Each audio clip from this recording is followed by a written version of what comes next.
Finally tonight, when a soldier goes off to war, an entire family sacrifices as well. According to some experts, 8 relatives are directly affected by every deployment. Much has been written about America's wounded warriors. Less familiar are the challenges their spouses face when they become caregivers. Here's Kelly Wallace. Can you put the chicken on the grill for me? Sure. Nancy Cools couldn't have imagined getting help from her husband 2.5 years ago. An IED struck Ryan's Humvee in Iraq, blowing away his right arm and left leg. He lay in a coma on life support. I'm 23 years old. We're married for, a couple years, and all of a sudden now I'm what? Like, I don't have a husband anymore. I've got a dependent.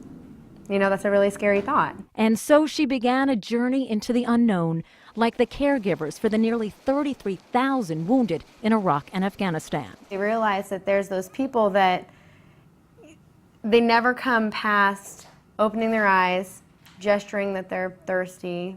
I was scared. I was really scared. You hear Nancy talk about how scary that was for her, and I mean, what's that like when you hear that?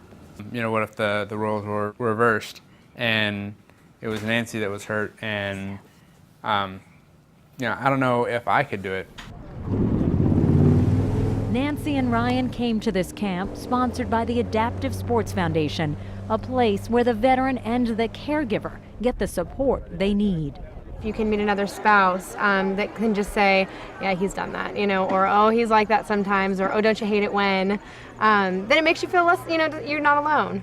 It's like sitting with old girlfriends because they know what we're going through and we can relate to each other better than some people we've known longer. Danielle Andrade's husband lost both his legs to an IED in Iraq. In a similar attack, Casey Washburn's husband lost part of his foot. When I went back to work, women actually said to me, clients, are you going to stay with him? Nancy never thought of leaving Ryan, but expects him to pull his weight.